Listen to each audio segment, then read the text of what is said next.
Welcome on in, golf fans. It's your boy Gsluke here with our DFS value plays for this week's PGA Championship. Yesterday with our core plays, we took a look at the top end of the DK pricing. Well, today, doing some dumpster diving and bringing you some salary saving plays that you can use in your GPP contest to get some much needed salary flexibility and in a few cases, some ownership leverage to perhaps take down some of those large field contests. The goal here is to not only get a player to the weekend, but more importantly, especially for GPPs, capture some of that top end upside. Top 5, top 10, maybe top 15 finishers are what you're looking for in those contests. And these 4 players specifically are ones that I think you should keep an eye on for this major championship. So without further ado, let's go ahead and get this thing rocking. First up this week, we've got ourselves Joaquin Niemann. So towards the top end of what I consider a value play, $7,900, and a player long-term who eats up difficult golf courses. You may remember his wire-to-wire win at the Genesis Invitational. Riviera, right? No snack out there, no birdie fest like you saw there at the Byron Nelson.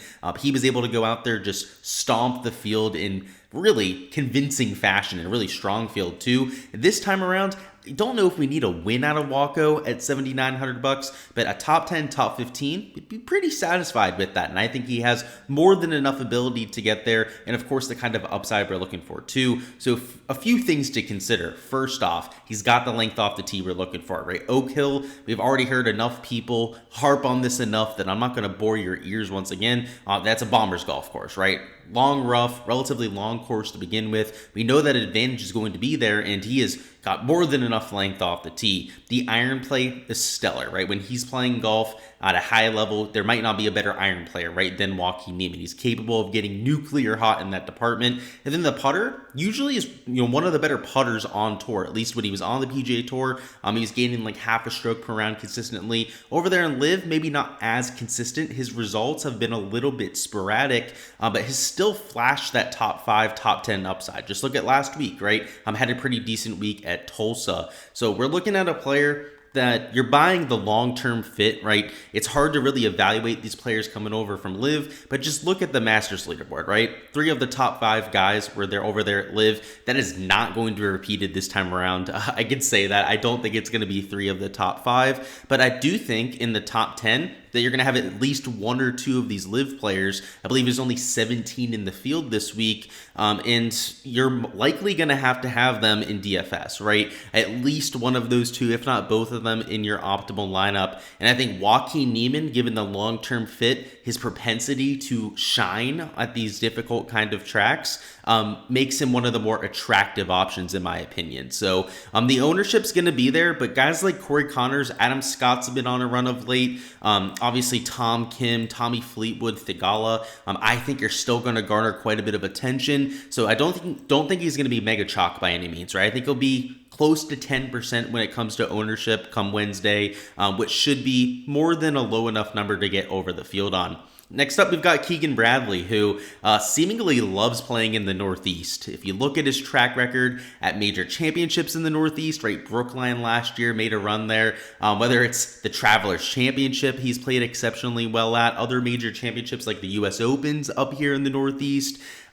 Just $7,700. He fits that narrative, but is also playing pretty decently. If you take a look at the last 36 rounds for Keegan, you can see he's gaining across all 4 stat categories, which is not something we can say often about Keegan, right? Typically, the ball striking, off the tee play and approach play, that is, he's one of the better players in the world, right? One of the more consistent players with the driving and the irons. With the short game, though, he can struggle. He can be a little bit inconsistent, and especially for the first 10, 15 years of his career, he was one of the worst putters on tour. But if you take a look at the last season and a half for Keegan Bradley, he's actually been a plus putter, which if I told you that 3-4 years ago, you would tell me that I'm crazy. I mean, he was near Luke List level when it came to the putting month to month out there on the PGA Tour.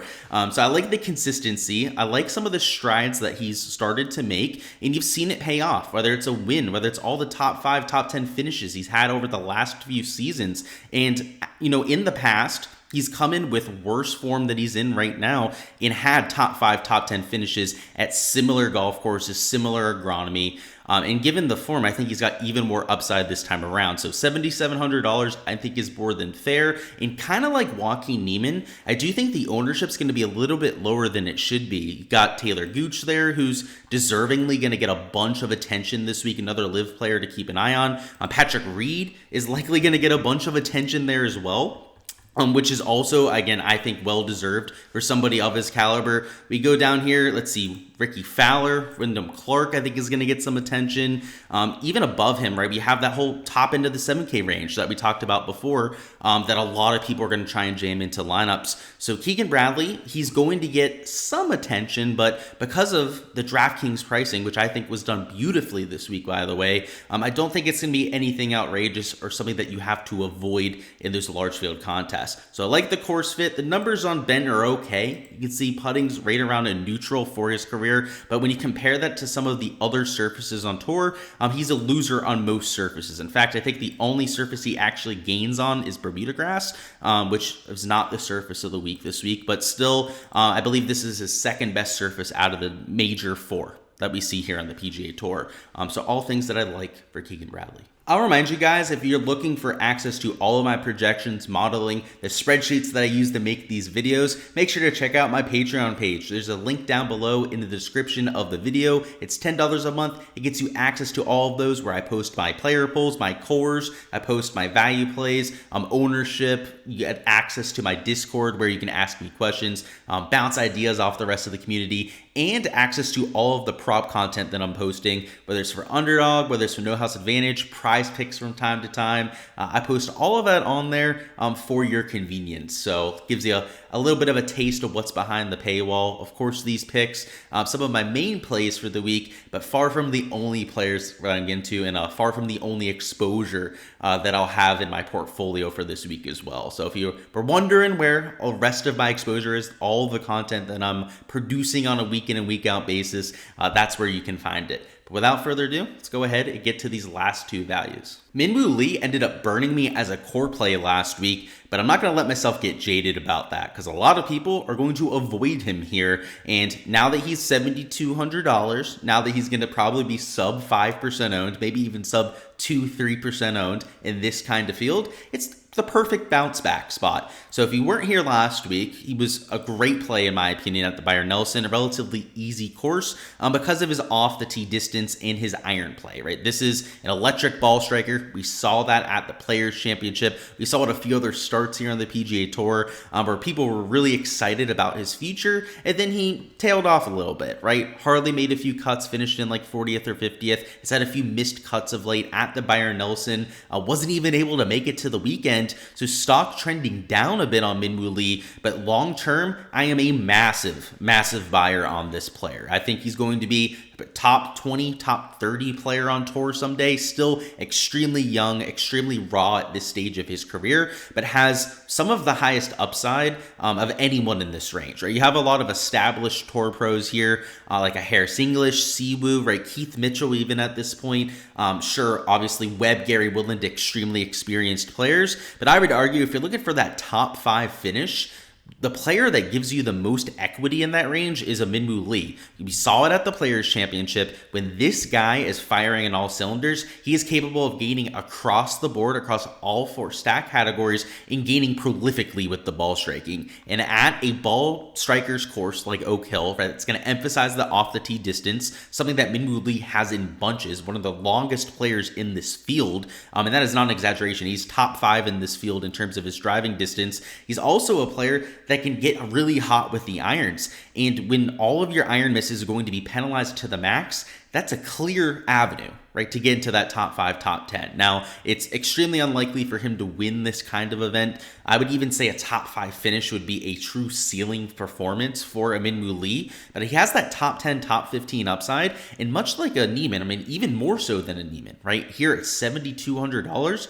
we don't really need him to guarantee a top 10, right? A top 20 at this kind of price, even in the largest field GPPs, might be enough. And he has more than enough talent level to get there. So if you take a look at the last 36 rounds, you can see it's been a little bit inconsistent, but paving the path off the tee, right? Gainer there, pretty close to everything neutral around the board. Just has had a few rough weeks with the approach play. And let's look at the last 12 rounds. Maybe that's a little bit of a better sample to look at here. Where you at, Minwoo?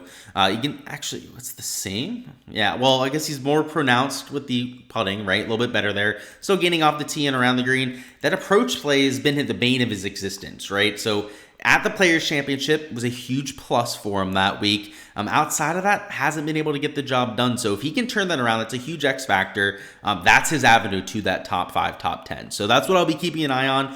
Can Minwoo Lee get back to that striping performance that we saw there? Because if so, you have a sub, maybe 2-3% owned player that could literally crack the slate wide open. So I'm not going to be taking him in 20-30% of my lineups. This is more like the 10, maybe 15% range when it comes to my exposure in those large field contests. I would consider him for single entries, though. I have to say, I do like his upside in those contests. Might even be lower owned in some of those large, high dollar single entries that you have out there. And it's intriguing to me, right? There's a lot of risk involved with taking somebody like a Minwoo Lee, and especially when you're putting a lot of money behind him, like you may be in some of those single entries. But like I said, I'm a long-term buyer in this kid's skill set, and that's something that I personally would be willing to do. The last play we're going to touch on here is Steven Yeager, and he's not even in a lot of people's projections, right? I'll take a peep around the industry, right? I've subscribed to a lot of other projections. First off, make sure that I'm not too off base with myself, right? A little bit of, just making sure that I'm not crazy out there, but also to keep an eye on ownership. Keep an eye on who's going to get steamed to people's models, right? If I ran someone else's projections, who's showing up in their optimal lineup? Because, maybe there's variations to that, right? People excluding or, locking players in their player pool, but it'll give me a good idea of like what each community, right, is just being force fed into their optimizers. And in a lot of projections, Steven Yeager's not even there, right? He was a late add to the field after John Daly withdrew. And for whatever reason, a lot of people are lazy, I guess. Maybe they just don't notice out there that he's in the field. He's $6,700 and has some of the best form of like anyone in the field, especially from the ball striking perspective. So let's take a look at it, right? Let's look at the last 12 measured rounds for Steven Yeager. And the last few events have just been, he's been electric out there with pretty much everything. Where's good old Steven? Oh, I think he's still at the bottom. That's right. Forgot. Yeah, that's right. He didn't have a price until today. That's, again, I think that's why a lot of people aren't going to play him. Is literally, right, like he's at the bottom of people's lists. A lot of the shots gained are, locked in. But look at this. 0.6 shots per round off the tee. 0.8 shots per round on approach. 0.6 shots per round around the green. And sure, he's losing a little bit with the putter, but he's still getting 1.7 shots per round.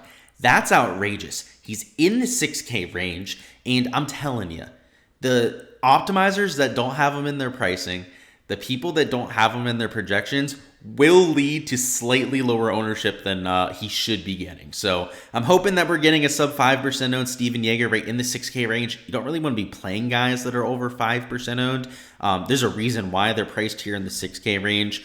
But if you're looking for a player in ball striking form, there's no one better in this entire pricing range than a Steven Yeager. Like, undoubtedly has the best kind of form that you're looking for. And not only is he in form, he's in form in the areas we're looking for, right? From tee to green, right? Can keep himself in play, can avoid some of those bogeys out there.